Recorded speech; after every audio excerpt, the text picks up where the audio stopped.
The ballroom fell silent for Alina, the moment she heard the words leave her husband's mouth. "This is my wife," Richard said, his hand resting on the small of another woman's back. Alina stood 3 feet away, wearing the pale blue gown he had chosen for her that very morning, and no one in the crowded room turned to look at her. No one gasped. No one seemed to notice that the real wife, the woman whose name was written beside his on every document that mattered, was standing close enough to touch him. The candlelight in the grand hall flickered against crystal glasses and polished marble floors. Laughter rose and fell around her in waves, oblivious to the quiet collapse happening in her chest. She had walked into this evening expecting nothing more than another society gathering, another night of nodding politely at strangers and smiling until her cheeks ached. She had not expected to become invisible in her own marriage. The woman beside Richard was tall, with dark hair pinned in soft curls and a confident smile that suggested she had said those words before, or perhaps had simply always known she would say them tonight. She extended a gloved hand toward the elderly couple who had asked the question, greeting them with an ease that made Alina's stomach twist. "A pleasure to meet you," the woman said. "I've heard so much about this family." Alina's fingers tightened around the stem of her glass. She told herself she must have misheard. Perhaps the noise of the orchestra had distorted his words. Perhaps he had said something else entirely, and her mind, tired from the weeks of distance between them, had filled in the wrong sentence. But when she looked at Richard's face, she saw no confusion, no embarrassment, no flicker of a mistake being corrected. He looked calm. He looked, if anything, relieved. She took a step back, unnoticed, and let the crowd shift between them like a curtain closing on a scene she had not agreed to be part of. Across the room, near the tall windows that overlooked the private gardens, a man watched the exchange with quiet interest. Duke Nathaniel Grayson had not intended to observe anyone that evening. He had come to the gathering out of obligation, one of the endless social duties that came with his title, and he had planned to leave within the hour. But something in the posture of the woman in blue caught his attention before he understood why. He watched her spine straighten the instant the introduction was made. He watched her chin lift, ever so slightly, the way someone lifts their chin when they are determined not to let their face show what is happening inside them. It was a small movement, one that most people in the room would never have noticed, but Nathaniel had spent enough years observing people to know the difference between composure and control. What he saw in her was control, the kind that came at a cost. He did not know her name yet. He did not know the man beside her, or the woman whose hand rested so easily on his arm. But he understood, in the space of a few seconds, that something had just gone terribly wrong for the woman in blue, and that she intended to survive the rest of the evening without letting anyone else see it. Alina moved toward the edge of the room, weaving between guests with practiced grace, her smile never faltering even as her mind raced through explanations that made no sense. Perhaps this was a joke. Perhaps Richard was testing her, though she could not imagine why he would choose such a cruel and public method. Perhaps the woman was a relative, someone new to the family who had been misintroduced by mistake, and the confusion would be cleared up within minutes. She wanted desperately to believe any of these things, but a colder, quieter part of her mind was already telling her the truth she had been pushing away for weeks. The late evenings that stretched later each time. The phone calls he took in another room. The way he had stopped meeting her eyes at breakfast.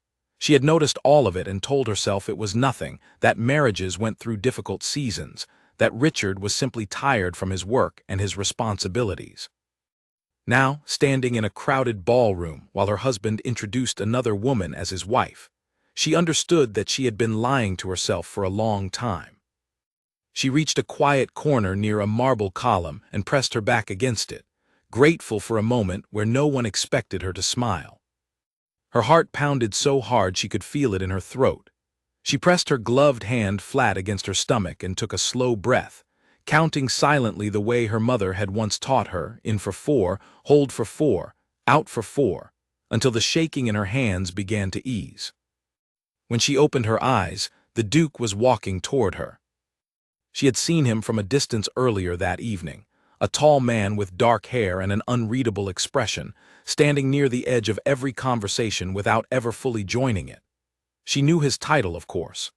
Everyone in the room knew who he was, but she had not expected him to approach her, and certainly not now, when she felt as though her carefully built composure might shatter at the slightest touch. "Forgive me for intruding," he said, his voice low enough that only she could hear it over the music. "You looked as though you might need a moment away from the crowd." Elinor forced her lips into the shape of a smile. "I am quite well, thank you." "Of course," he said, though something in his tone told her he did not believe the words any more than she did. He did not press further. Instead, he turned slightly, positioning himself so that his body blocked her from the view of the rest of the room, giving her a few seconds of privacy she had not realized she needed until it was offered. "The gardens are lovely this time of year," he said, his voice casual, as though they were simply two guests making polite conversation. "If you would like some air, I could show you the way. No one will think it unusual. I have a habit of escaping these gatherings myself." Elinor hesitated. Every instinct told her to decline, to stay where propriety expected her to stay, to return to her husband's side and pretend that nothing had happened. But the thought of standing near Richard and the woman he had called his wife made her stomach turn, and the offer of fresh air, of a few minutes away from the suffocating warmth of the ballroom, felt like the only kindness she had been given all evening. "That would be welcome," she said quietly. "Thank you." He offered his arm, not with the practiced flourish of a man performing gallantry for an audience, but simply as though it were the most natural gesture in the world. She placed her hand on his sleeve, and together they moved toward the tall glass doors at the far end of the hall, slipping out into the cool night air before anyone thought to question where the Duke and the stranger in blue had gone. The garden was quiet after the noise of the ballroom, lit only by lanterns strung along the stone paths and the soft glow of the moon above the hedges. Elinor breathed in deeply, grateful for the cold air against her flushed skin. She could still hear the faint sound of the orchestra drifting through the open doors behind them, but out here it felt distant, as though it belonged to another world entirely. "You don't have to tell me anything," Nathaniel said, once they had walked far enough that the light from the windows no longer reached them.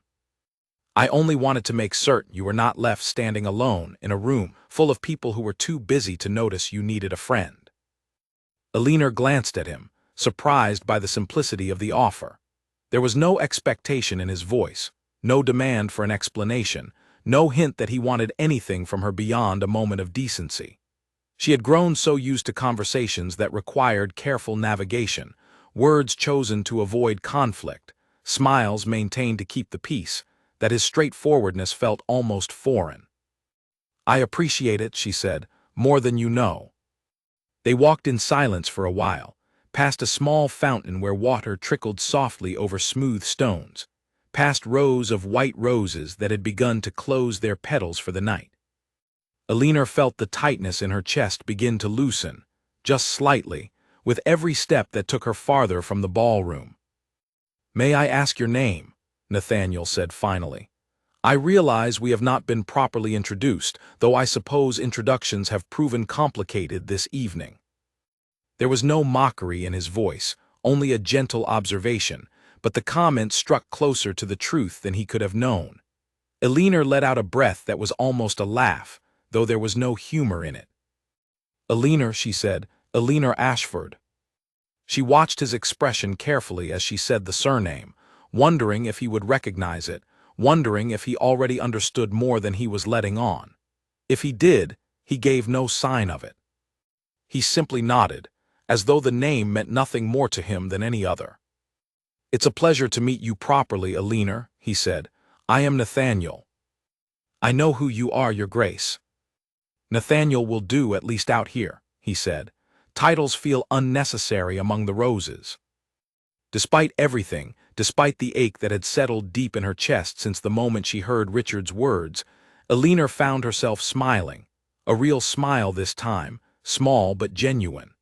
There was something disarming about him, something that made the garden feel safer than the ballroom had felt in months. They found a stone bench near the fountain and sat, the silence between them comfortable rather than strained. Alina watched the water catch the moonlight, her thoughts drifting back, despite her best efforts, to the scene she had left behind. "You saw it, didn't you?" she said finally, unable to keep the question inside any longer. "What happened in there?" Nathaniel did not pretend not to understand. "I saw a man introduce a woman as his wife," he said carefully, while another woman, dressed for the evening exactly as a wife might be, stood close enough to hear every word. Alina closed her eyes briefly. Hearing it said aloud, plainly and without softening, made it feel more real than it had felt even in the moment itself. "I don't understand it," she admitted. "We have been married for 3 years. I have never met that woman before tonight. I don't know her name. I don't know why he would say such a thing, in front of everyone, as though I were not standing right there." "Perhaps he did not expect you to hear him," Nathaniel offered, though his tone suggested he did not fully believe the explanation himself. "He knew exactly where I was standing," Alina said. "He always knows where I am standing. That is something he is very good at." The bitterness in her voice surprised even her. She had not meant to say so much, had not meant to reveal the quiet resentments that had been building for longer than she wanted to admit. But something about the darkness of the garden, and the stranger beside her who seemed to want nothing from her except her comfort, made it easier to speak the truth than it had been in a very long time. "You don't have to explain anything to me," Nathaniel said again. "But if it would help to speak of it, I am willing to listen. I promise you, whatever you say tonight will remain between us." Alina studied his face in the moonlight, searching for some sign of insincerity, some hint that his kindness was merely a performance designed to earn her trust for less honorable reasons. She found none. His expression was steady, patient, entirely without agenda, and something in her chest loosened at the sight of it. "I don't know where to begin," she said softly. "Then begin wherever feels true," he said. "The rest will follow." And so, beneath the pale light of the moon, surrounded by roses that had closed their petals for the night, Alina began to speak, slowly at first, then with growing steadiness, of a marriage that had once felt full of promise and had slowly, quietly, become something she no longer recognized. She spoke of the early years, when Richard had seemed attentive and warm, when their home had felt like a place of laughter rather than silence. She spoke of the shift that had come gradually, so gradually that she had convinced herself, again and again, that nothing was truly wrong. Nathaniel listened without interrupting, without offering easy comfort or hollow reassurances. He simply listened, the way few people ever had, and Alina found herself grateful for a stranger's quiet attention in a way she had not expected to be grateful for anything that evening. Somewhere behind them, inside the bright warmth of the ballroom, Richard continued the evening as though nothing unusual had occurred, his hand resting comfortably on the arm of a woman who was not his wife, while his actual wife sat in the moonlit garden, finally allowing herself to feel the full weight of what she had witnessed. The night was far from over, and Alina understood, even as she sat there speaking her truth aloud for the first time, that nothing about her life would be the same after this evening. The question that remained, the one she could not yet answer, was what she intended to do about it. For now, she simply breathed in the cool night air, grateful for the silence of the garden and the quiet presence of a man who had noticed her when everyone else in that glittering room had chosen to look away. Alina did not remember falling asleep that night, only that she woke before dawn with her eyes swollen and her throat dry, still wearing the pale blue gown she had not found the strength to remove. Richard had not come home. His side of the bed remained untouched, the pillow smooth and cold, and somehow that emptiness hurt more than anything he could have said to her face. She rose slowly, her body heavy with exhaustion, and walked to the window that overlooked the quiet street below.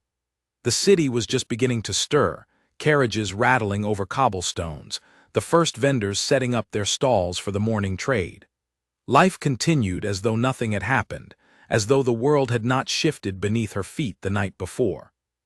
She thought of Nathaniel, of the quiet hour they had spent in the garden, of the strange comfort she had found in speaking honestly to a man she had known for less than a day. She had not told him everything. She had not spoken of the fear that had settled in her stomach, the fear that she had somehow failed at the one thing she had been raised to believe mattered most, the fear that she would spend the rest of her life alone if she allowed herself to walk away from this marriage. But she had told him enough, and for the first time in months, she had not felt entirely invisible. By the time the sun had fully risen, Alina had changed out of her gown and into a simple day dress, her hair pinned back plainly, her face pale but composed. She sat at the small writing desk in her private sitting room, a cup of tea growing cold beside her, and tried to make sense of the pieces of her marriage that had begun, in the space of a single evening, to fall apart. She thought back over the past several months, searching her memory for signs she had missed, moments she had explained away too easily. There had been the evening 3 months earlier when Richard returned home smelling faintly of perfume that was not her own, and when she asked about it, he had simply said he had been standing too close to another guest at a business dinner, and she had believed him because believing him was easier than doubting the foundation of her entire life. There had been the letters he received, delivered by a messenger who never gave a name, letters he read quickly and burned in the fireplace before she could ask about their contents. There had been the nights he claimed to be working late at his offices, though when she had once sent a servant to bring him supper, the offices had been dark and empty. Each piece on its own had seemed small enough to dismiss. Together, laid out before her in the cold light of morning, they formed a pattern she could no longer ignore. A soft knock at her door interrupted her thoughts. Her lady's maid, a young woman named Charlotte who had served her since the early days of her marriage, stepped inside with a folded note in her hand. "This arrived for you, my lady," Charlotte said, her expression carefully neutral, though Alina could see the concern in her eyes. "From the house of Ashford, delivered by the master's own hand." Alina took the note with fingers that trembled slightly and waited, until Charlotte had left the room before breaking the seal. The handwriting was Richard's, hurried and careless, the words offering no apology, no explanation, only a brief and businesslike message informing her that he would be occupied with matters of importance for the remainder of the week, and did not expect to return home until further notice. There was no mention of the woman from the ballroom. There was no mention of the introduction that had shattered Alina's understanding of her own marriage in front of dozens of witnesses. It was as though the entire evening had simply not happened, as though Alina's presence in that room, her hearing of those words, meant nothing at all. She set the note down on the desk and stared at it for a long moment, feeling something shift inside her chest, a quiet hardening that replaced the raw shock of the night before. If Richard believed he could simply walk away from the consequences of his actions, if he believed his wife would remain patiently at home, waiting for an explanation that would never come, he had gravely misjudged her. Alina spent the following days moving through her household with a strange, quiet determination. She continued her usual routines, overseeing the running of the house, attending to correspondence, receiving the occasional visitor who called to inquire, with poorly disguised curiosity, about the strange incident at the ballroom. She answered their questions with practiced grace, offering vague explanations about misunderstandings and mistaken introductions, refusing to give the gossiping tongues of society anything substantial to feed on. But beneath the calm surface, she was gathering information. She spoke quietly with members of her household staff, asking careful questions about Richard's recent habits, about visitors who had come to the house when she was away, about the woman who had stood beside her husband in the ballroom. She learned, piece by piece, that the woman's name was Lydia Marsh, the daughter of a wealthy merchant family who had recently returned to the city after several years abroad.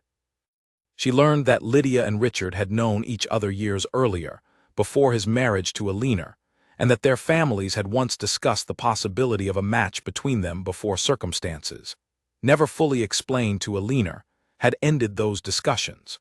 She learned that Lydia had returned to the city only a few months prior, around the same time Richard's behavior had begun to change. Each piece of information settled into place like a stone added to a growing wall, and with each discovery, Alina felt herself moving further from the woman she had been only days earlier, the woman who had trusted easily and forgiven quickly, and closer to someone harder, someone more clear-eyed about the reality of her situation. It was on the fourth day, while Alina sat in her private study reviewing the household accounts, that Nathaniel's card was delivered to her door. She had not expected to hear from him again so soon, if at all. Their conversation in the garden had felt, in the days since, like something separate from the rest of her life, a private moment of comfort she had not intended to repeat. But when Charlotte informed her that the Duke had called and wished to speak with her, if she was willing to receive him, Alina found herself agreeing before she had fully considered the implications of such a visit. He was shown into the small drawing room where she received guests, and Alina noted with some surprise that he looked slightly less composed than he had at the ballroom, as though he had come with something specific on his mind and was uncertain how to begin. "I hope I am not intruding," he said, once the customary greetings had been exchanged and Charlotte had brought a tray of tea. "I understand it may be unusual for me to call so soon, but I found I could not stop thinking of our conversation the other evening, and I wanted to be certain you were managing well." "That is kind of you," Alina said, pouring the tea with hands that had grown steadier over the past few days. "Though I confess, managing well may be an overstatement." "You are entitled to more than mere management," Nathaniel said. "You are entitled to answers, and to whatever else you decide you require to move forward with dignity." Alina looked up at him, studying the sincerity in his expression. There was something remarkably steady about him, a quality she had not often encountered among the men of her social circle, most of whom seemed more concerned with appearances than with genuine kindness. "I have been gathering information," she admitted, surprising herself with her own honesty. "About the woman from the ballroom, about my husband's recent behavior. I find that the more I learn, the less I recognize the life I believed I was living." Nathaniel set down his teacup and regarded her with careful attention. "May I ask what you intend to do with what you have learned?" It was a fair question, and one Alina had been asking herself for days without arriving at a satisfying answer. She could confront Richard directly, demand an explanation, and perhaps receive nothing but denials and excuses in return. She could remain silent, allow the situation to continue unaddressed, and slowly disappear into a marriage that no longer held any warmth or honesty. Or she could take a third path, one that frightened her more than either of the others, and begin to consider a life entirely separate from the one she had built with Richard. "I don't yet know," she said honestly, "but I know I cannot continue pretending nothing has changed. I have spent 3 years believing certain things about my marriage that I now understand were never entirely true." "Then perhaps the first step is simply gathering the courage to face the truth fully," Nathaniel said, "whatever that truth may be. The rest can follow once you know exactly what you are dealing with." They spoke for the better part of an hour, their conversation moving beyond the immediate crisis of the ballroom into gentler territory, discussions of books they had both read, of the changing seasons, of small observations about the world that had nothing to do with betrayal or heartbreak. Alina found, to her quiet surprise, that she laughed more than once during their visit, a sound she had not heard from herself in longer than she cared to admit. When Nathaniel finally rose to take his leave, he paused at the door and turned back to her, his expression more serious than it had been throughout the visit. "Alina," he said, using her given name for the first time since the garden, "whatever you decide to do about your marriage, I want you to know that you are not without allies. You are not without options, and you are certainly not without worth, regardless of what your husband's actions might suggest to the contrary." Alina felt something tighten in her throat at his words, a mixture of gratitude and grief so intertwined she could not separate one from the other. "Thank you, Nathaniel. I do not think I have ever needed to hear those words more than I do now." After he left, Alina sat alone in the quiet drawing room for a long while, watching the afternoon light shift across the polished floor. She thought of the woman she had been 3 years earlier, hopeful and trusting, and the woman she was slowly becoming, cautious and clear-eyed, no longer willing to accept comfortable lies in place of difficult truths. That evening, as she prepared for bed in the empty house, a letter arrived, delivered by an unfamiliar messenger who refused to give his name before disappearing into the darkened street. Alina broke the seal with trembling hands, uncertain what new revelation the evening might bring. The letter was brief, written in a hand she did not recognize, and its contents made the blood drain from her face. It was not from Richard. It was from Lydia Marsh herself, and the words it contained suggested that the situation Alina had believed herself to be beginning to understand was, in truth, far more complicated and far more dangerous than she had imagined. Alina read the letter twice, her heart pounding, before setting it down on her desk with hands that would not stop shaking. Whatever she had thought she understood about her marriage, about Richard's betrayal, about the woman who had been introduced as his wife, was about to be entirely rewritten by what she had just discovered. The quiet, careful path forward she had begun to imagine for herself suddenly felt far less certain than it had only hours before. Alina did not sleep that night. She sat by the window with the letter spread open on her lap, reading it again and again until the words had burned themselves permanently into her memory. Lydia Marsh had written with a boldness Alina had not expected, a tone that carried neither apology nor cruelty, only a strange, unsettling honesty that made the entire situation feel far more complicated than a simple matter of betrayal. The letter explained that Lydia had returned to the city believing herself to be the rightful intended bride of Richard Ashford, a promise made years earlier between their two families before Alina had ever entered his life. According to Lydia, an agreement had been reached long before Richard's marriage to Alina, an agreement that had been quietly broken when Richard's family fell into financial difficulty and required a match with greater immediate wealth. Alina, whose family possessed considerable fortune, had been chosen instead, and Lydia had been sent away, her engagement dissolved without her consent, her future rearranged by men who had never bothered to ask what she wanted. Now, Lydia claimed, Richard had reached out to her upon her return, apologizing for the years of separation, insisting that his feelings for her had never changed despite the marriage that circumstance had forced upon him. He had introduced her as his wife at the ballroom, Lydia wrote, because in his heart, and in the promises made long ago, she believed herself to be exactly that. Alina set the letter down and pressed her fingers against her closed eyes, trying to process the full weight of what she had just read. If the letter was true, then her marriage had never been built on love at all, but on convenience and financial necessity, a transaction dressed in the language of romance to satisfy the expectations of polite society.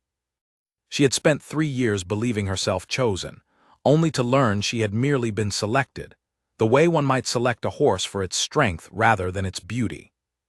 The pain of this realization settled somewhere deep in her chest, heavier than the shock of the ballroom, heavier even than the confirmation of Richard's infidelity.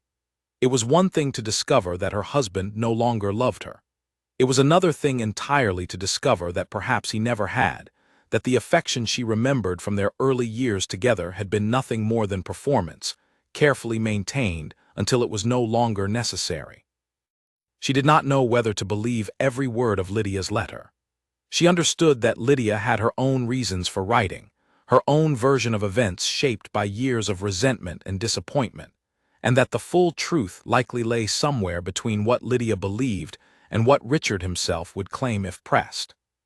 But even accounting for exaggeration, even accounting for bitterness, the core of the letter rang true in a way that terrified her.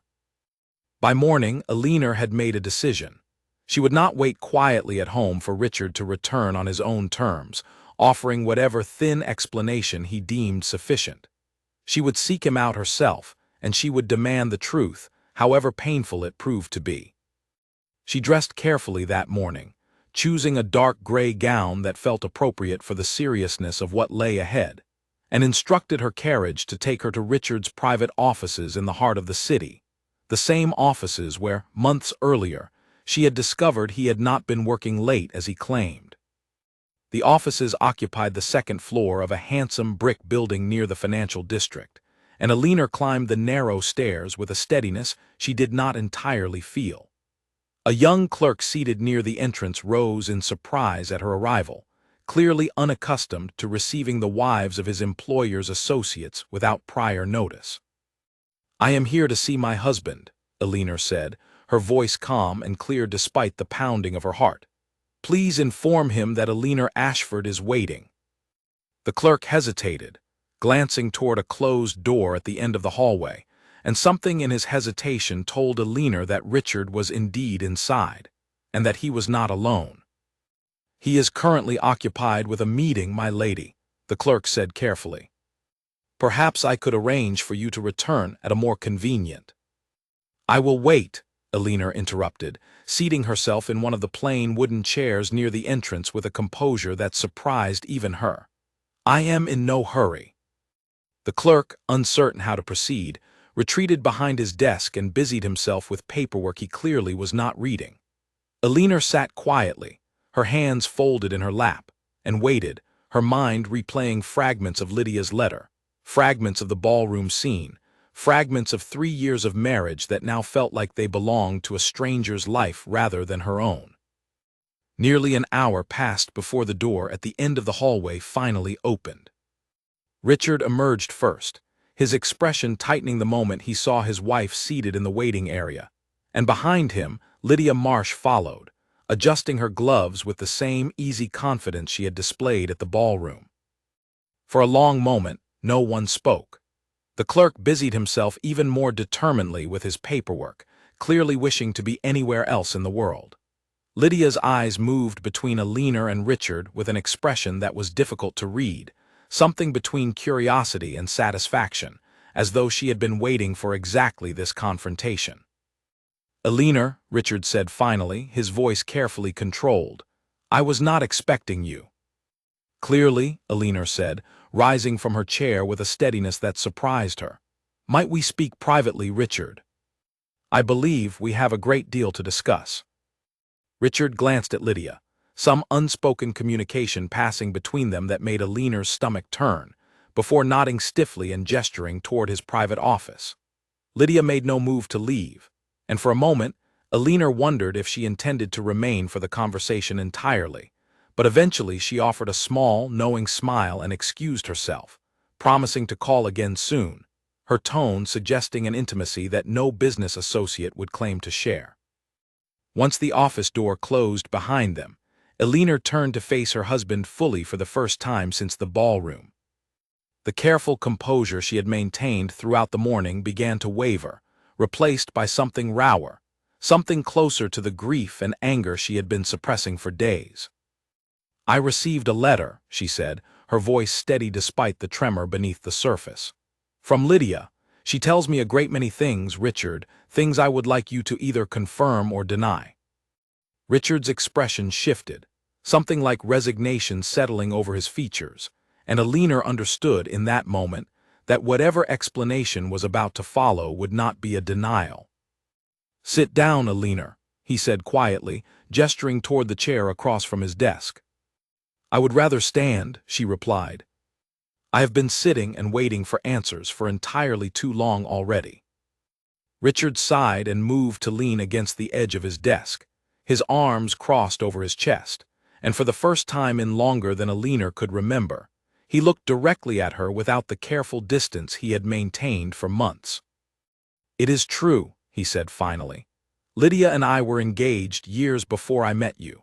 Our families arranged it when we were still children, and I believed for a time that I loved her the way one is meant to love the person they will marry, but circumstances changed. My father's business suffered significant losses and the arrangement became impractical." "Impractical," Alina repeated, the word tasting bitter in her mouth. "That is how you describe abandoning a promised engagement, and I suppose I was practical in comparison." "Your family's wealth secured my family's future," Richard said, and though his tone carried no malice, the bluntness of the admission struck Alina like a physical blow. "I will not pretend the marriage was arranged for reasons of romance alone, but Alina, I want you to understand that I did come to care for you in the years since. What began as necessity became something more, at least for a time. At least for a time, Elinor echoed. And now? Richard was silent for a long moment, his eyes fixed on some point beyond her shoulder, unable or unwilling to meet her gaze directly.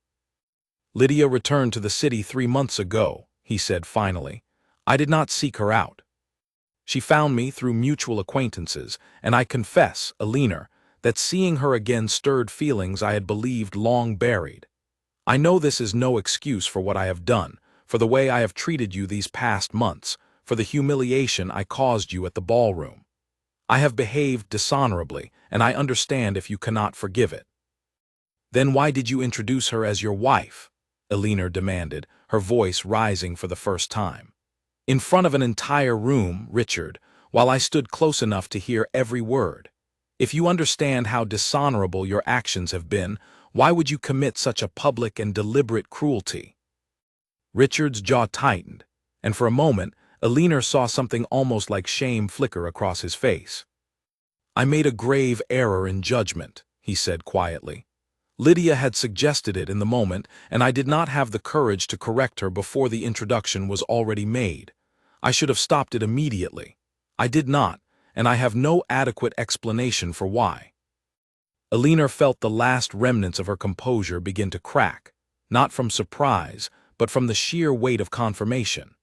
Every suspicion she had carried, every fear she had tried to dismiss over the past several days had been proven true, spoken aloud by the very man who had caused the harm. I do not know what you expect me to say, Richard, she said, her voice trembling now despite her best efforts to remain steady. You have humiliated me publicly. You have deceived me for months, perhaps for the entirety of our marriage. And now you offer me an explanation that amounts to nothing more than a confession that I was never truly your choice, only your circumstance.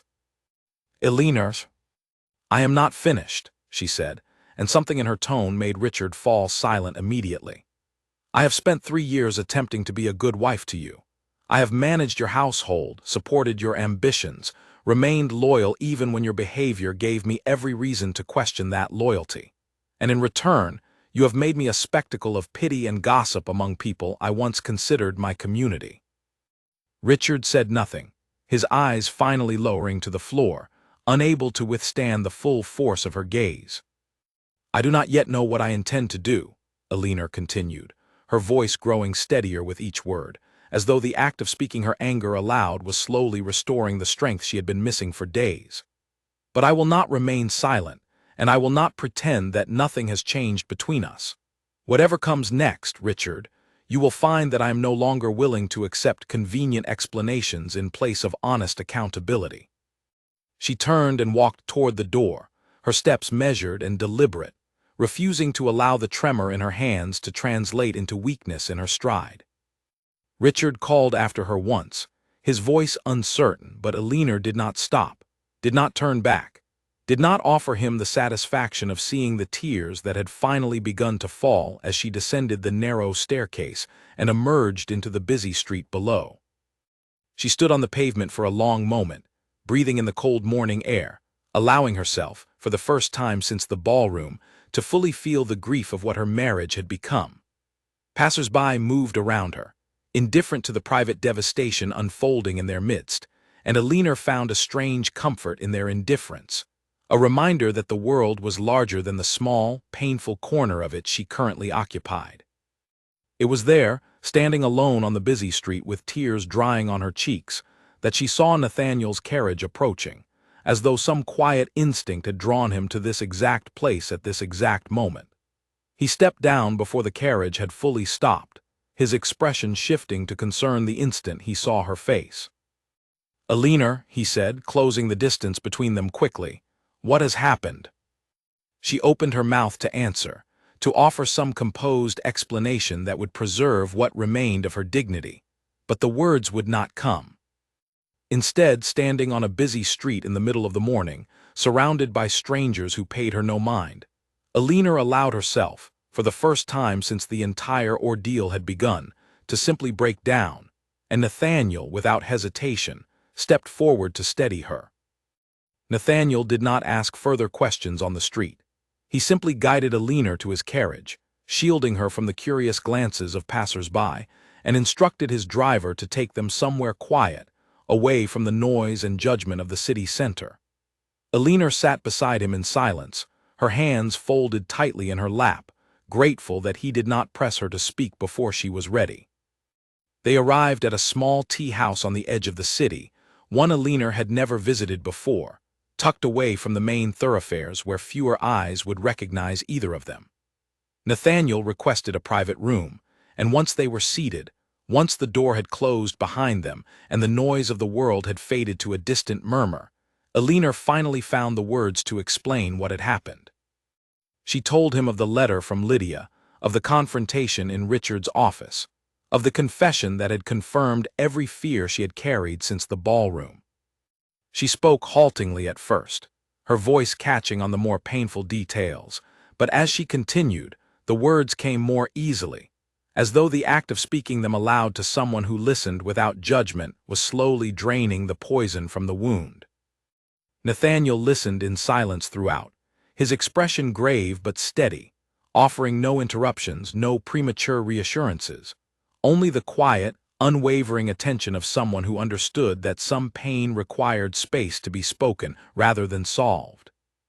"I am sorry," he said finally, once she had finished. "No one deserves to learn such things about the person they trusted most. And certainly, no one deserves to be treated as you were treated, publicly and without regard for your dignity." "I keep asking myself what I did wrong," Elinor admitted, staring down at the untouched cup of tea before her. "What I might have done differently to prevent this." "You did nothing wrong," Nathaniel said firmly. "Elinor, listen to me carefully. The choices Richard made were his own. His dishonesty, his cruelty at the ballroom, his years of hidden feelings for another woman, none of these things reflect a failure on your part. They reflect a failure of character on his." Elinor looked up at him, searching his face for any sign of flattery or performance and finding none. "You speak as though it is simple," she said quietly. "But I have spent 3 years of my life believing myself to be his wife, in every meaning of that word. Learning that I was, in truth, merely a solution to his family's financial troubles, that is not a simple wound to carry." "No," Nathaniel agreed. "It is not simple, but it is also not a reflection of your worth. A man's inability to recognize what he had does not diminish what you are, Elinor. It only reveals what he was never capable of appreciating."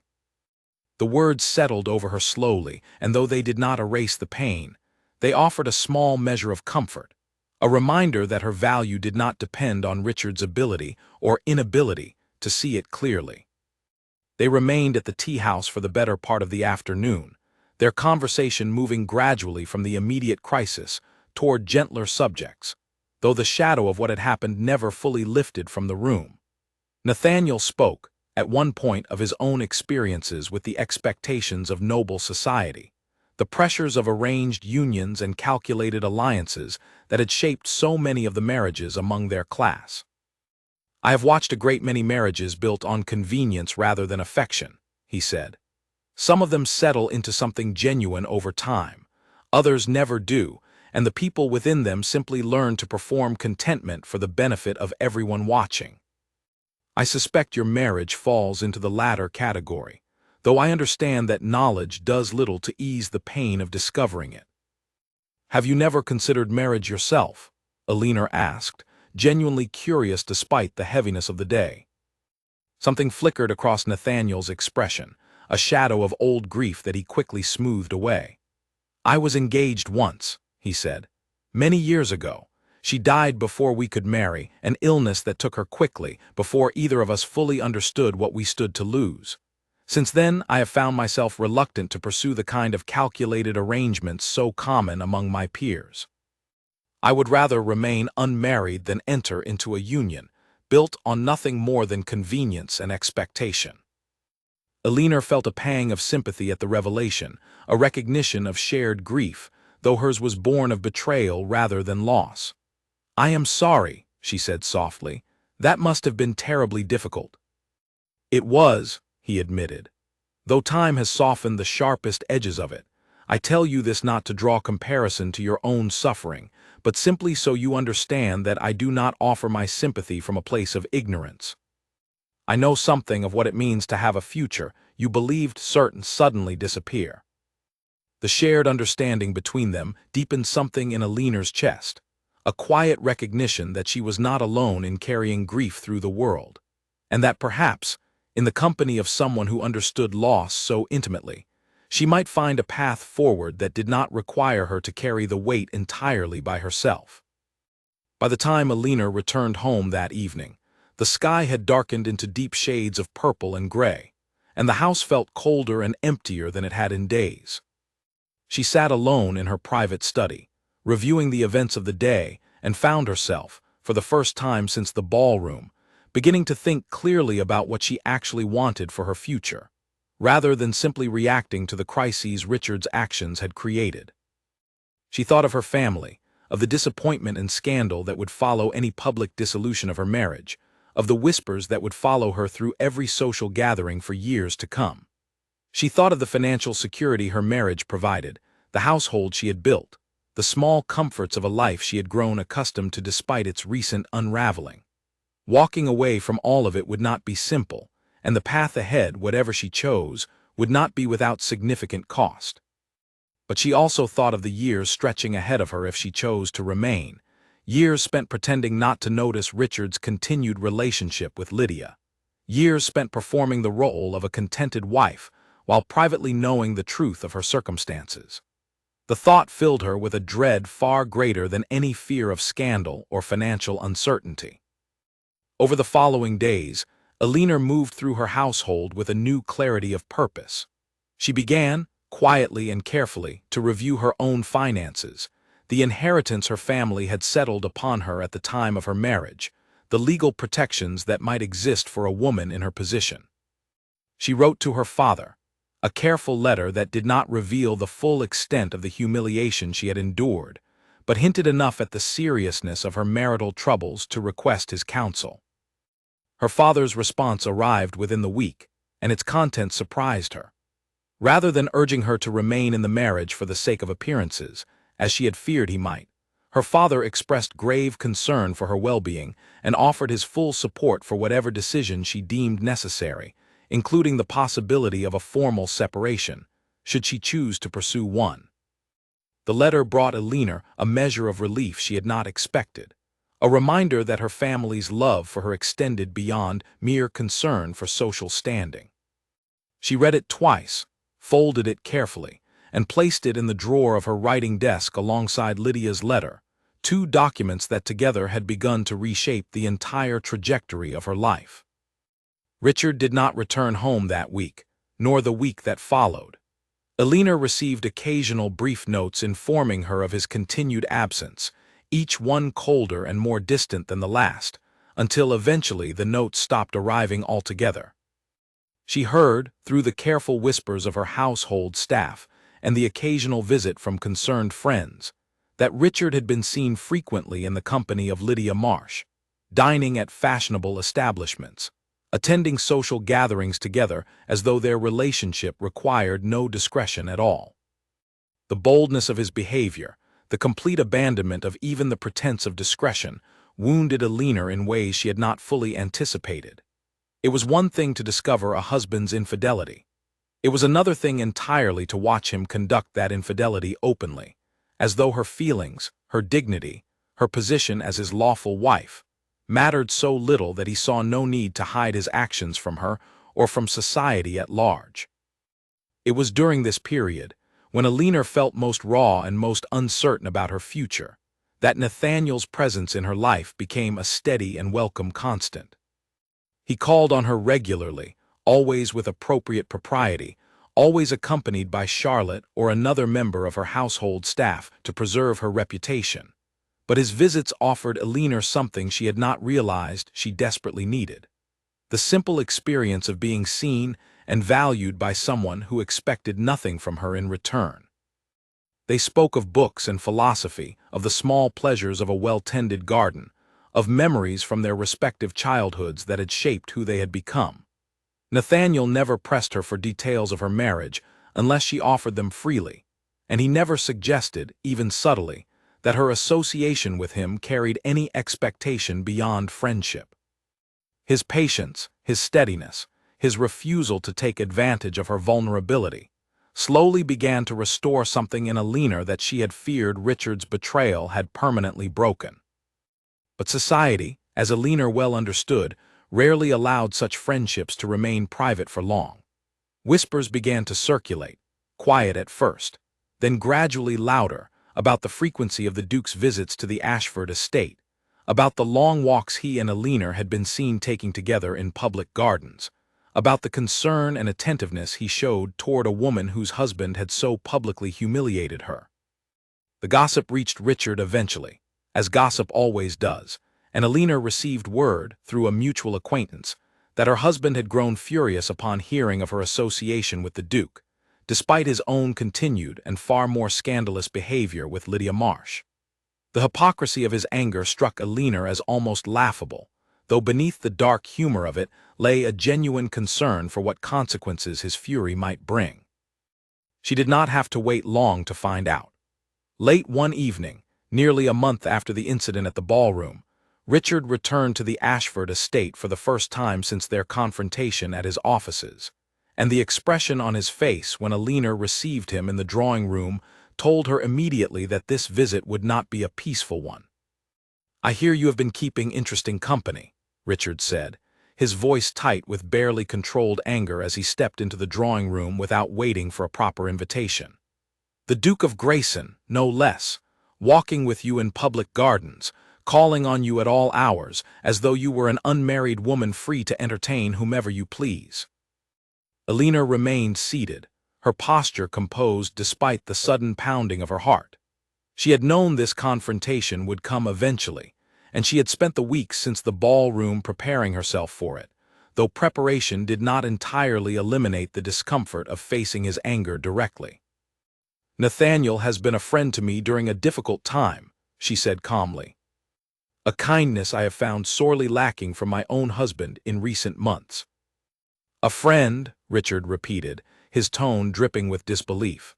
"Do you take me for a fool, Alina? I know precisely what such friendships imply among people of our standing."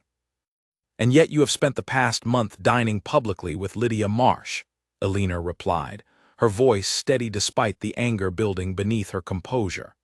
"Attending gatherings together with no discretion whatsoever. You introduced her as your wife in front of dozens of witnesses.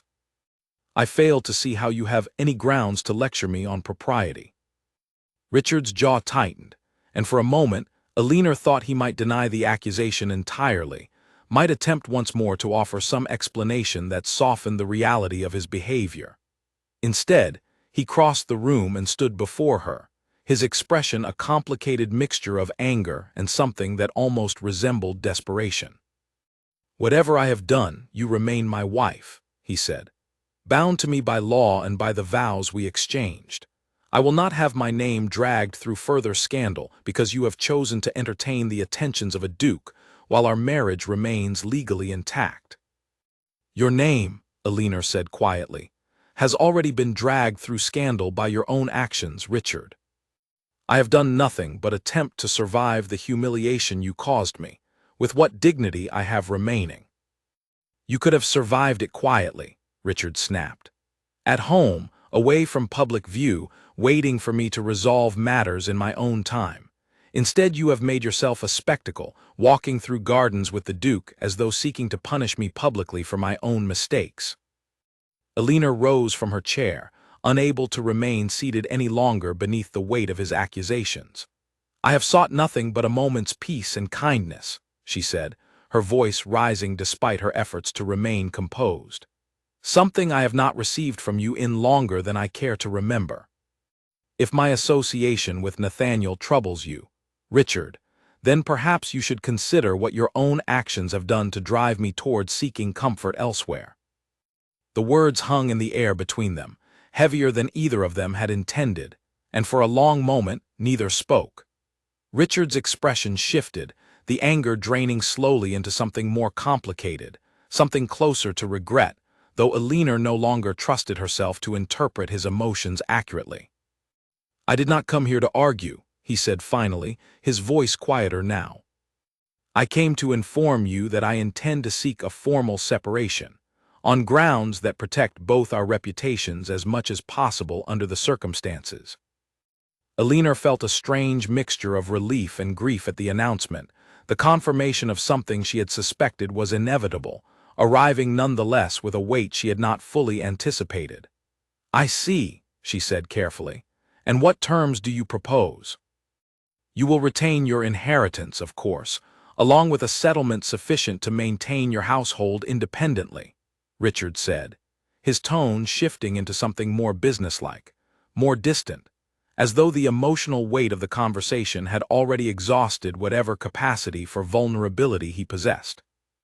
In exchange, you will agree to a discreet separation, without public scandal attached to either of our names, and you will cease your public association with the Duke until the matter is fully resolved. Alina considered his words carefully, recognizing immediately the self-interest woven through his proposal. He was not offering these terms out of concern for her well-being, but out of a desire to protect his own reputation, to ensure that whatever scandal followed the dissolution of their marriage reflected as little as possible on him. I will consider your proposal, she said finally, refusing to give him the satisfaction of an immediate answer. But I will not agree to cease my association with Nathaniel, Richard. He has done nothing improper, and I will not sacrifice a genuine friendship simply to preserve your comfort. Richard's expression darkened again, but before he could respond, Alina continued, her voice growing firmer with each word. You forfeited the right to dictate my associations the moment you introduced another woman as your wife in front of an entire ballroom of witnesses, she said. I have endured months of your dishonesty with more patience than you deserved. I will not now be lectured about propriety by a man who has shown me none. For a long moment, Richard said nothing, and Alina watched something shift in his expression, a grudging recognition, perhaps, of the justice in her words. He nodded once stiffly and turned toward the door without further argument. I will have the formal papers drawn up, he said, pausing at the threshold. You may review them at your leisure. I do not expect this to be resolved quickly, given the complications involved, but I trust we can manage the process without further public embarrassment. That would depend entirely on your own conduct, Alina replied, which has thus far shown little regard for discretion. Richard did not respond to the comment. He simply left the room, and moments later, Alina heard the front door close behind him, the sound echoing through the quiet house like a punctuation mark on the final chapter of a marriage that had never truly been what she believed it to be. She sat back down slowly, her hands trembling now that the confrontation had ended, the adrenaline that had sustained her composure throughout the conversation beginning to fade. She allowed herself a few minutes of quiet grief, mourning not the loss of Richard himself, but the loss of the future she had once imagined, the family she had hoped to build, the partnership she had believed her marriage represented. But beneath the grief, she also felt something unfamiliar and unexpected. A growing sense of freedom, fragile but real, the first faint outline of a life that belonged entirely to her, unburdened by the weight of pretending to be content in a marriage built on deception. The following weeks brought a strange kind of calm to Alina's life, a period of careful legal negotiations conducted through intermediaries, of quiet adjustments to her household as she began preparing for a future independent of Richard's presence. The formal separation proceedings moved slowly, as such matters often did among families of significant social standing, but Alina found herself growing more confident with each passing week, more certain of her ability to navigate the challenges ahead.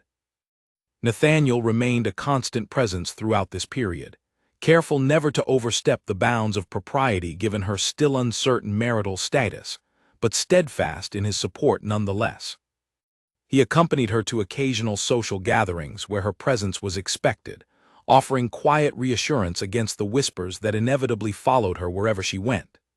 He advised her, when she asked, on matters of business and finance, drawing on his own experience managing his considerable estate to help her understand the terms of the settlement Richard had proposed. But he also gave her space when she needed it, understanding instinctively that her healing could not be rushed, that the wounds Richard had inflicted required time and patience to properly mend before she could consider what role, if any, romance might eventually play in her future. It was during a quiet afternoon in early autumn, as Alina sat in her garden reviewing the latest draft of the separation agreement, that Charlotte arrived with troubling news that would once again upend the fragile peace Alina had begun to build. "My lady," Charlotte said, her expression grave, "there is a woman at the door asking to see you. She says her name is Lydia Marsh, and she insists the matter is urgent." Alina felt her stomach tighten at the name, uncertain what could possibly bring the woman who had caused so much of her pain directly to her doorstep. But curiosity, mixed with a growing sense that avoiding difficult confrontations had never served her well, prompted her to nod slowly. "Show her to the drawing room," she said. "I will speak with her." Whatever Lydia had come to say, Alina understood that she needed to hear it directly, rather than through the distorted lens of gossip and second-hand accounts. She rose from her garden bench, smoothed the front of her dress, and walked toward the house with a steadiness that surprised even herself, ready to face whatever new complication this unexpected visit might bring. Lydia Marsh stood near the window of the drawing room when Alina entered, her posture far less confident than it had appeared at the ballroom weeks earlier. She turned at the sound of the door, and Alina was struck immediately by the change in her expression, the absence of the smug certainty that had characterized their previous encounters. "Thank you for seeing me," Lydia said quietly. "I would not have come if the matter were not important." "Please sit," Alina said, gesturing toward the chairs near the fireplace, choosing to extend a courtesy she was not entirely certain the other woman deserved, but one that felt necessary to maintain her own sense of dignity in the exchange. Lydia sat stiffly, her gloved hands folded in her lap, and for a long moment neither woman spoke. The silence stretched between them, heavy with all the unspoken grievances that had accumulated since the night of the ballroom. "I imagine you did not expect to see me here," Lydia said finally. "No," Alina admitted. "I confess I am uncertain what could bring you to my home, given the circumstances between us." Lydia's fingers tightened around each other, and when she spoke again, her voice carried a vulnerability Alina had not expected.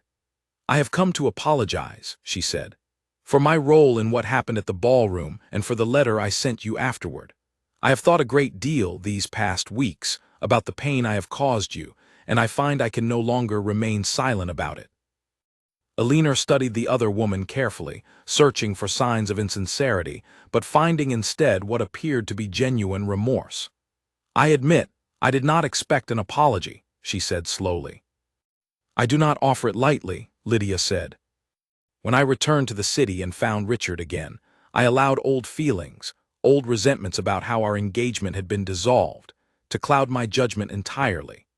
I convinced myself that I deserved some measure of compensation for the years I had lost, that reclaiming what I believed should have been mine would somehow correct an old injustice. I did not fully consider what my actions would mean for you, a woman who had done nothing to deserve the pain I helped inflict." "And what has changed your thinking?" Alina asked, genuinely curious despite the lingering hurt. Lydia was quiet for a moment, her eyes drifting toward the window, toward the garden beyond it. "Richard has not been the man I remembered," she said finally. "Or perhaps he was always this way, and I simply did not see it clearly when we were young and the engagement between our families felt like a promise of everything I wanted. These past weeks, spending time with him openly, I have come to understand that his affections shift easily, that his loyalty extends only as far as his own convenience requires. I fear I have traded years of resentment for a relationship built on the very same instability that once cost me my engagement to him." Alina felt a strange, complicated sympathy rising in her chest, despite everything Lydia had done to contribute to her suffering. There was something painfully familiar in the other woman's words, a recognition of a pattern Alina herself had lived through for 3 long years before finally seeing it clearly. "I am sorry to hear that," Alina said, and found that she meant it despite everything. "Though I confess I am not entirely surprised. I do not ask for your forgiveness, Lydia continued. I understand that what I have done cannot be easily forgiven, nor should it be. But I wanted you to hear directly from me that the situation is far more complicated than perhaps it appeared from the outside, and that whatever grievances I once held against you personally, none of them were ever truly justified. You were simply the woman Richard's family chose in place of me, and you bore no responsibility for the decisions made by others long before either of us had any say in the matter. Elinor absorbed the words slowly, feeling something shift within her, not quite forgiveness, but perhaps the beginning of a more complete understanding of the events that had upended her life. I appreciate you telling me this, she said. It could not have been easy to come here. It was not, Lydia admitted, a faint, humorless smile touching her lips. I have spent the past several days convincing myself to make this visit, uncertain whether you would even receive me, let alone listen with any patience. What will you do now? Elinor asked. Regarding Richard, I mean. Lydia sighed, a sound heavy with exhaustion and disappointment. I intend to end whatever remains of our association, she said. I have realized, rather too late, that reclaiming a relationship built on old promises does not undo the harm of its original dissolution. I would rather build a life for myself independent of the Ashford family entirely, rather than continue chasing something that was clearly never meant to last. Elinor nodded slowly, understanding the weight behind Lydia's decision, recognizing in it echoes of the same clarity she herself had been slowly building over the past several weeks. I wish you well in whatever you choose to pursue, she said, and found, somewhat to her own surprise, that the sentiment was genuine. They spoke for a while longer, the conversation gradually shifting away from the painful subject of Richard entirely, touching instead on smaller, more ordinary topics: the changing weather, the upcoming social season, the challenges women of their social standing faced in charting independent paths for themselves. By the time Lydia rose to take her leave, something had shifted between them, not quite friendship, but a mutual respect born of shared understanding. Thank you for hearing me out, Lydia said at the door. I know I have no right to ask anything further of you, but I hope, in time, you find the happiness you deserve, whatever form that happiness takes. After Lydia departed, Elinor sat alone in the quiet drawing room for a long while, processing the unexpected conversation. The visit had not erased the pain of the ballroom, nor the months of deception that had preceded it, but it had offered her something valuable nonetheless.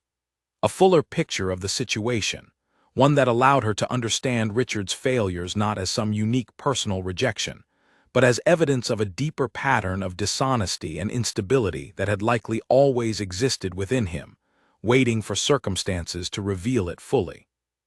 That evening, when Nathaniel called as he often did, Elinor shared the details of Lydia's unexpected visit, watching his expression shift through surprise and thoughtful consideration as she spoke.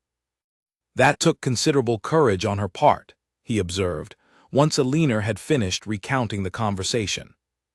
Regardless of her earlier actions, admitting fault so directly is rarely easy for anyone. I confess I did not expect to feel sympathy for her, Elinor admitted. But I find that I do, at least in part. She has been hurt by Richard in her own way, even if her response to that hurt caused significant harm to me in turn. It seems this entire situation has revealed a great deal about your husband's character, Nathaniel said carefully. Character that perhaps existed all along, hidden beneath a more agreeable surface, waiting for circumstances to expose it fully. Yes, Elinor said quietly. I have been thinking much the same thing myself. They sat together in comfortable silence for a while, the fire crackling gently in the hearth, and Elinor found herself, not for the first time, grateful for the steady presence Nathaniel had become in her life throughout this difficult season. He asked nothing of her that she was not ready to give, offered comfort without expectation, and seemed content simply to be near her, to offer his support in whatever form she found most helpful. Elinor, he said finally, his voice softer than usual, I do not wish to overstep, given the complicated nature of your circumstances. But I find myself wanting to be honest with you, and I hope you will forgive the directness of what I am about to say." Alina felt her pulse quicken slightly, some instinct telling her that whatever Nathaniel intended to say next would mark a significant shift in the careful boundaries they had maintained throughout their growing friendship. "Please," she said, "speak freely. These past weeks, since the evening we first spoke in the garden, I have come to care for you far more deeply than I initially anticipated," Nathaniel said, his eyes steady on hers despite the vulnerability evident in his voice. "I do not say this to pressure you, nor to suggest that you owe me any particular response, especially while your legal situation with Richard remains unresolved. I say it only because I believe honesty deserves honesty in return, and I did not wish to continue our friendship without you understanding the full nature of my feelings." Alina sat in stunned silence for a long moment, absorbing the weight of his words, feeling a complicated mixture of emotions rise within her: gratitude, fear, and beneath both of those, something warmer and more hopeful than she had allowed herself to feel in longer than she could remember. "Nathaniel," she said finally, her voice unsteady, "I do not know how to answer you properly, not while my marriage remains legally unresolved, not while I am still learning how to trust my own judgment after everything Richard's deception has revealed to me." "I understand completely," Nathaniel said gently. "I do not ask for an answer now, Alina. I only wanted you to know the truth of my feelings, so that, whatever happens next, you are not left uncertain about where I stand." Alina looked at him carefully, at the steady sincerity in his expression, and felt something within her, something that had been guarded and cautious since the ballroom, begin, very slowly, to open once more toward the possibility of trust. "Thank you," she said softly, "for your patience and for your honesty. I cannot promise you an answer soon, but I can promise you that your feelings are not unwelcome, even if I am not yet ready to fully embrace what they might mean for both of us." It was, perhaps, not the declaration Nathaniel might have hoped for, but it was honest, and in the aftermath of a marriage built on dishonesty, Alina understood that honesty, however uncertain, was worth far more than any hollow promise offered before she was truly ready to make it. The weeks that followed brought a quiet but noticeable shift in the rhythm of Alina's life. The separation proceedings, though still complicated by the careful negotiations of lawyers and the lingering pride of both parties, moved steadily toward resolution. Richard, perhaps chastened by Lydia's decision to end their association entirely, grew less combative in his communications, agreeing to terms that Alina's own legal counsel described as more than fair given the circumstances. Alina spent this period rebuilding her sense of self in ways she had not anticipated when the ordeal first began. She resumed activities she had abandoned during the later years of her marriage, activities that had once brought her genuine joy before the slow erosion of her confidence had convinced her they were frivolous distractions unworthy of her time. She returned to painting, an old passion from her youth, filling canvas after canvas with scenes from her garden, from the changing autumn light, from memories of a childhood spent free of the complications that adulthood and marriage had eventually brought. She reconnected with friends she had drifted from during her marriage, women who had once been close companions before Richard's growing possessiveness had gradually isolated her from outside relationships. These reunions were not always easy, colored as they were by the awkwardness of explaining her circumstances, the gentle pity that colored some of their expressions when she spoke of the scandal that had upended her life.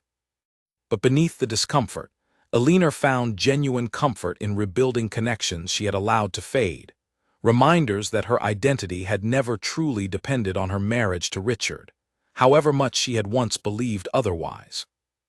Nathaniel remained a steady presence throughout, careful always to respect the boundaries their unresolved circumstances required, but present nonetheless in ways both large and small.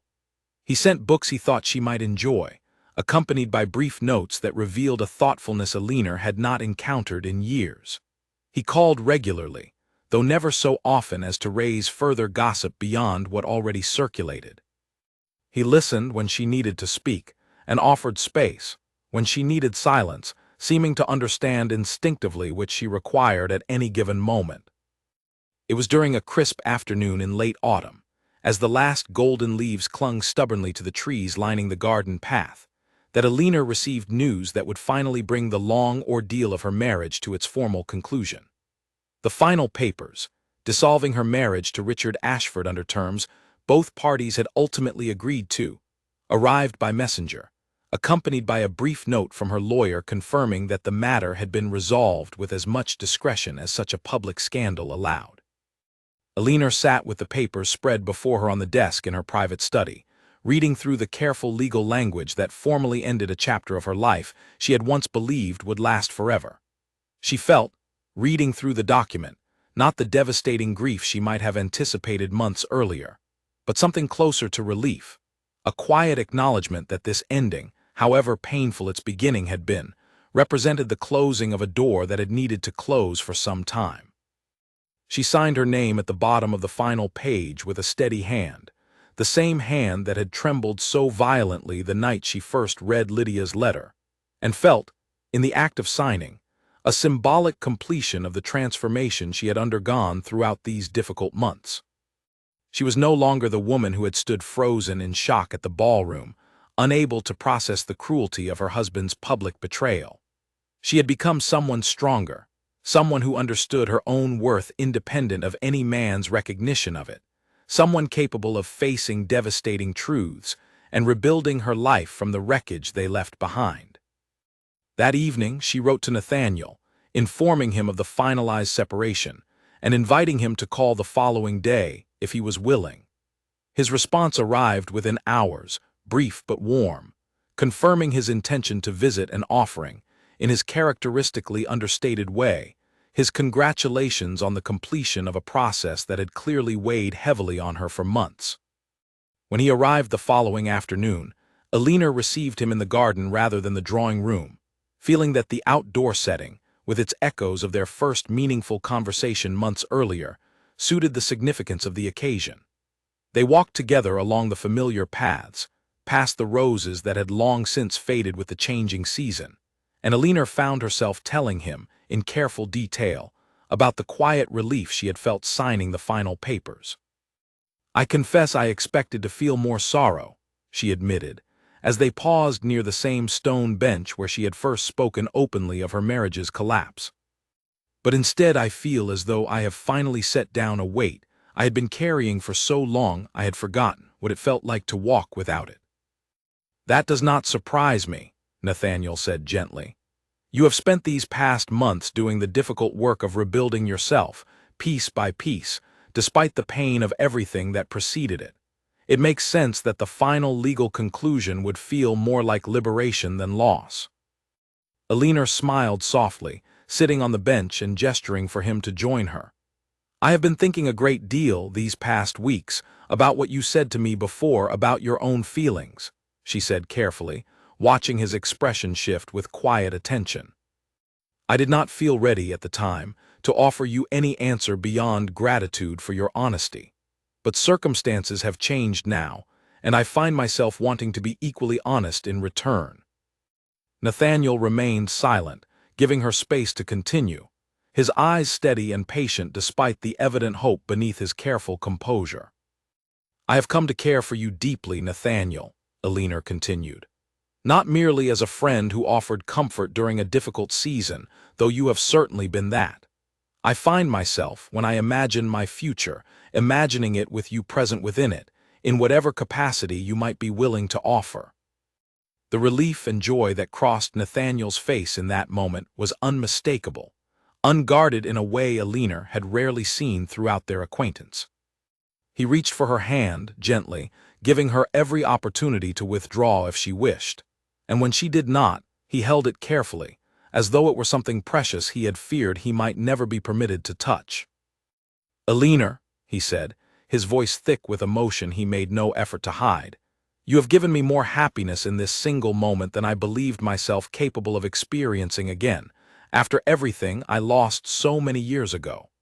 I do not wish to rush you, nor to suggest that we must immediately define what this means for our future. But I want you to know that I intend to court you properly, with all the patience and respect you deserve, for as long as it takes for you to feel fully confident in whatever path we choose to walk together." Alina felt tears gathering in her eyes, though these were tears of a very different nature than the ones that had fallen on the street outside Richard's office months earlier. These were tears of hope, of gratitude, of the slowly dawning realization that her story, despite its painful beginning, was not destined to end in bitterness and isolation, but rather in the possibility of genuine, honest love, built not on convenience or family obligation, but on mutual respect and careful, deliberate choice. "I would like that very much," she said softly. "To be courted properly, with patience. I have had quite enough of hasty arrangements and hidden intentions to last a lifetime." Nathaniel laughed softly at that, a sound of genuine warmth that Alina found herself treasuring, and for a long moment they simply sat together on the stone bench, surrounded by the fading garden, watching the last light of the autumn afternoon slowly give way to evening. In the weeks and months that followed, their courtship developed slowly and deliberately, exactly as Nathaniel had promised. He called on her regularly, always with proper chaperonage, always careful to allow Alina the space and time she needed to fully trust the foundation of their growing relationship. They attended small gatherings together, carefully navigating the lingering gossip that still occasionally followed Alina's name. Though as time passed and no further scandal emerged, the whispers gradually softened into quiet acceptance. Alina found, throughout this period, that her relationship with Nathaniel felt entirely different from what she had experienced with Richard, not merely in its emotional foundation, but in its very structure.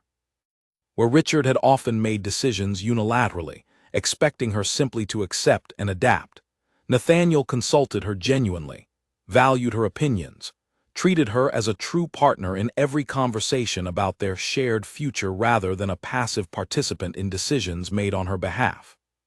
She learned gradually to trust again, not blindly as she once had with Richard, but carefully, with the hard-won wisdom of someone who understood that trust, once broken, must be rebuilt slowly and deliberately rather than granted freely without question. Nathaniel proved himself worthy of that careful trust again and again, through countless small moments of honesty and consideration that, taken together, formed a foundation far more solid than the one her first marriage had ever possessed. Nearly a year had passed since the night Alina stood frozen in a crowded ballroom, listening to her husband introduce another woman as his wife, while she stood close enough to hear every word. The city had continued to turn through its endless cycle of seasons, and Alina, standing now in a different ballroom on a different evening, found herself marveling at how completely her life had transformed in the time since.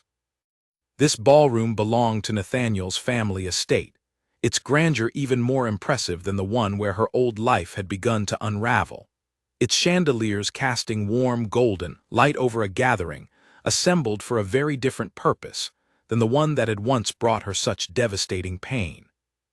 Tonight, the crowd had gathered to celebrate her engagement to Nathaniel, formally announced only weeks earlier after months of careful, deliberate courtship that had finally convinced Alina, beyond any lingering doubt, that the love between them was built on a foundation entirely different from the one that had crumbled beneath her first marriage.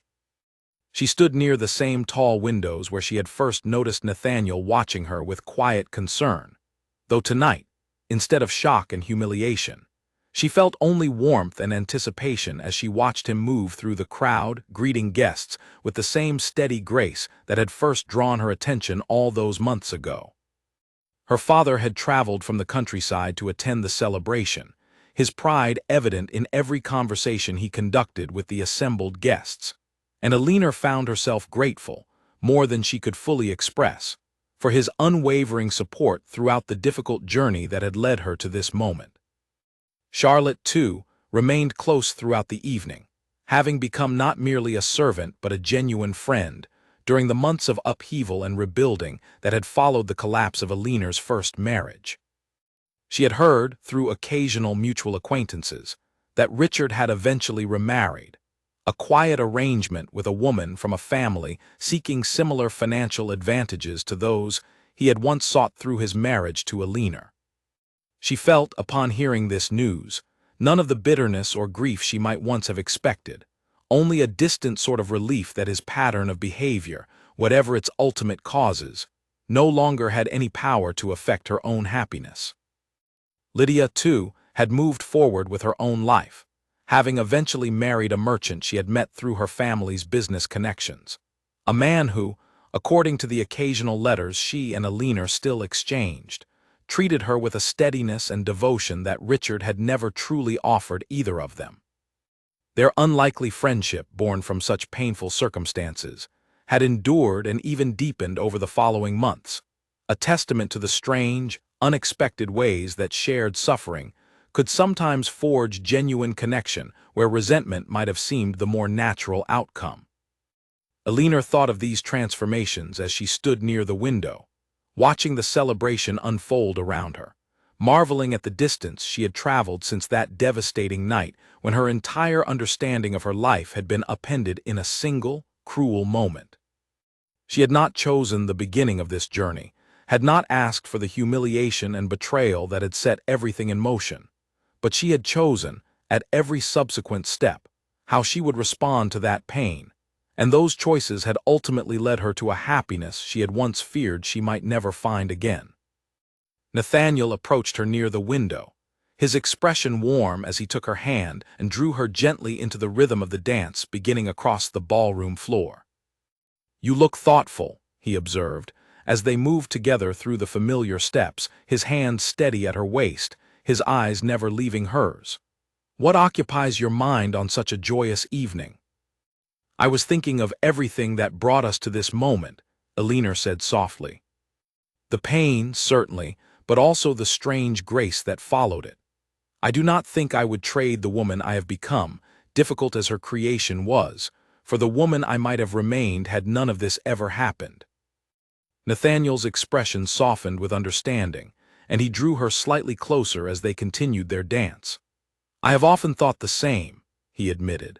"Though I would never wish the pain of that evening upon you, I confess I am deeply grateful for whatever strange twist of fate placed me in that ballroom to witness it, and to offer whatever small comfort I could in its aftermath." "It was not small," Alina said firmly. "It was everything, Nathaniel. You saw me when I felt invisible. You listened when I needed to be heard. You waited with more patience than I had any right to expect until I was ready to trust again. That is not a small thing. That is, I think, the very foundation upon which real love is built." They continued dancing in comfortable silence for a while, the music swirling around them, the warm light of the chandeliers catching the small diamonds in Alina's engagement ring as her hand rested against Nathaniel's shoulder. She thought, as they moved together through the crowd, of how different this evening felt from the one that had begun her transformation, how the same grand halls and glittering gatherings that had once witnessed her deepest humiliation now bore witness instead to her hard-won happiness. Later that evening, after the formal dancing had concluded, and the guests had begun to disperse into smaller conversational groups scattered throughout the estate's many rooms, Alina found herself once again in the gardens, standing near the same kind of fountain where she and Nathaniel had first spoken so honestly to one another all those months ago. Nathaniel joined her there, wrapping a warm shawl around her shoulders against the cool evening air, and together they stood in comfortable silence, watching the moonlight play across the water. "I have been thinking," Nathaniel said after a while, "about all the small moments that led us here. If I had not chosen to attend that particular gathering, if I had not happened to look across the room at exactly the right moment to notice your expression, if I had allowed my usual reluctance for social obligations to keep me at home that evening instead. So much of what brought us together depended on chance, on small decisions that could easily have gone differently." "Perhaps," Alina said thoughtfully, "but I have come to believe that chance only opens the door. What we choose to do once we walk through it, that is what truly determines the shape of our lives. You could have noticed my distress that evening and chosen to look away, as so many others in that room did. Instead, you chose kindness again and again throughout every difficult month that followed. That was not chance, Nathaniel. That was character." He smiled at her words, drawing her closer against the cool evening air, and for a long moment they simply stood together in comfortable silence, listening to the gentle sound of water trickling over stone, grateful for the strange, winding path that had brought them to this quiet moment of peace. "I love you, Alina," Nathaniel said softly, the words simple and unadorned, carrying all the weight and sincerity that Richard's grand gestures had always somehow lacked. Not because circumstance required it, not because our families arranged it, but because I have watched you rebuild yourself from devastating loss into something remarkable, and I consider myself endlessly fortunate to have been permitted a place in that journey. "I love you too," Alina replied, her voice steady with a certainty she had once feared she might never feel again. "More than I believed myself capable of loving anyone after everything that happened. Thank you, Nathaniel, for your patience, for your honesty, and for never once asking me to become anything other than exactly who I am." As they stood together beneath the moonlit sky, surrounded by the quiet beauty of the garden, Alina allowed herself, fully and without reservation, to embrace the happiness she had once believed permanently lost to her. The woman who had stood frozen in shock in a crowded ballroom, invisible and humiliated beside a husband who had never truly valued her, had transformed, through months of pain and careful rebuilding, into a woman who understood her own worth completely, who had learned to demand honesty and respect from those she allowed close to her heart, and who had found, in the most unexpected of circumstances, a love built on genuine partnership rather than convenient arrangement. The ballroom behind them continued its quiet celebration long into the night, but Alina and Nathaniel remained in the garden a while longer, content simply to exist together in the peaceful stillness.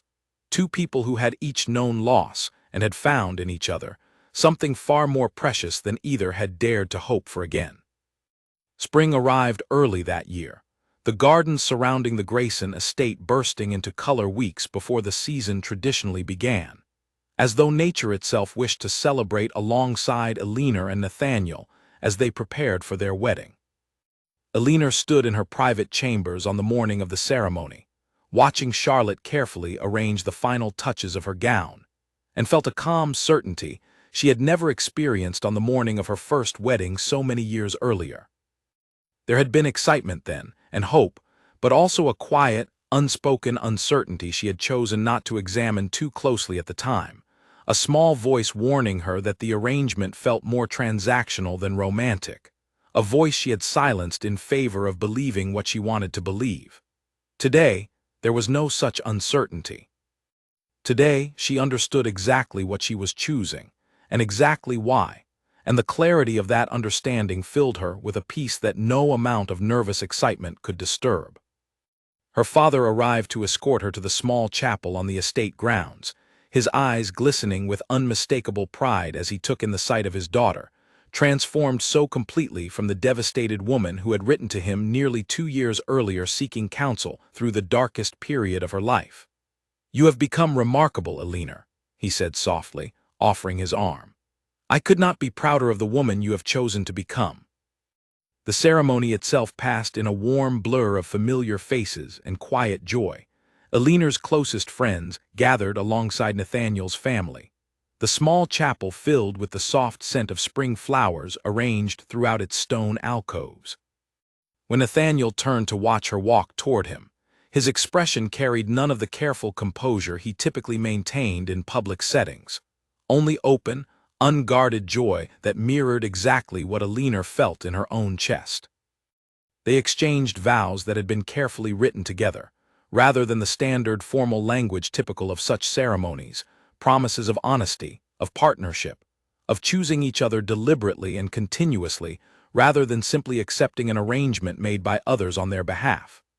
Alina spoke her vows with a steady voice, understanding fully, in a way she had not at her first wedding, exactly what she was promising and why she believed those promises would hold. In the months that followed their marriage, Alina found herself settling into a life she had once believed impossible to imagine, a partnership built on mutual respect and genuine affection rather than obligation and convenience. She and Nathaniel divided their time between his primary estate and the small country house Alina had inherited from her family, spending long afternoons walking together through quiet countryside, discussing everything from matters of estate management to the smallest observations about the changing world around them.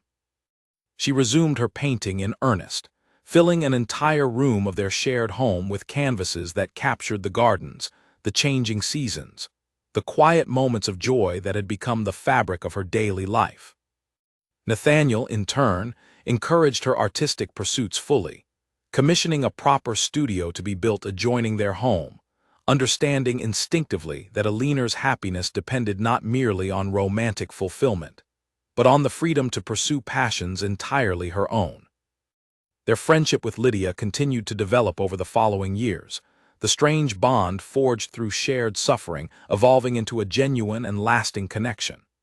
Lydia and her husband occasionally visited the Grayson estate, and Alina found, each time, a deepening appreciation for the unlikely path that had transformed a woman she once viewed as her greatest betrayer into one of her most trusted friends. They spoke during these visits of the strange mercy of hindsight, of how the most painful chapters of their lives had ultimately redirected them toward far greater happiness than either might have found had circumstances unfolded differently. Richard's name arose only rarely in their conversations, and when it did, Alina found she could speak of him without the sharp grief that had once accompanied any mention of her first marriage.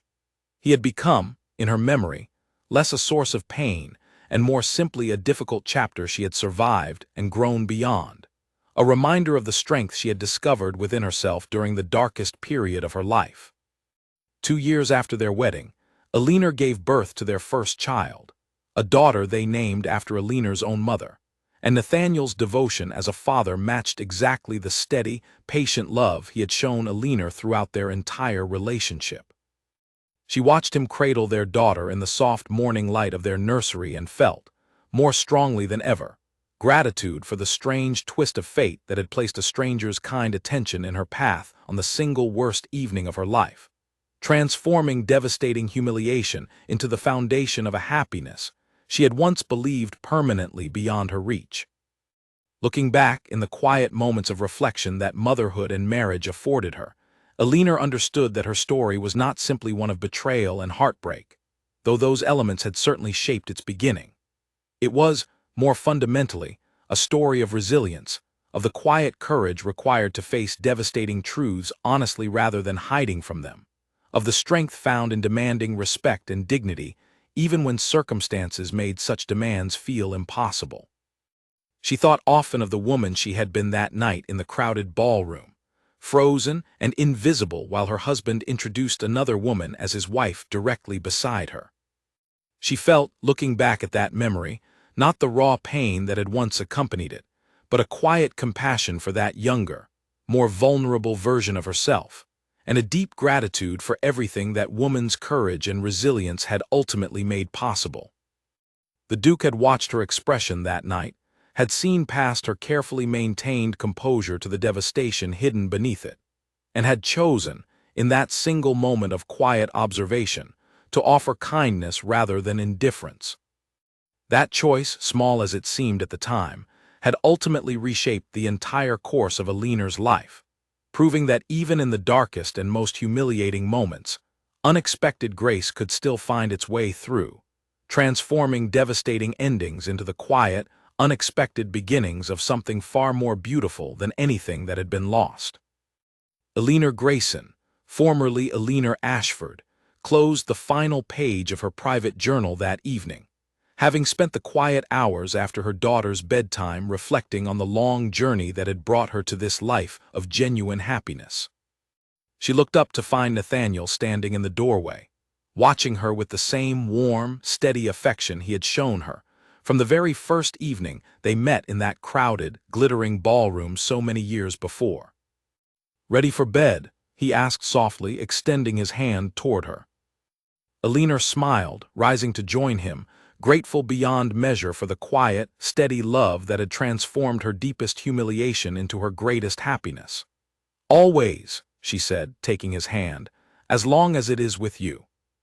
Together, they walked from the study into the warm glow of their shared home, leaving behind, at last and completely, the shadows of a painful past that no longer held any power over the peaceful, honest life they had built together, one careful, deliberate choice at a time.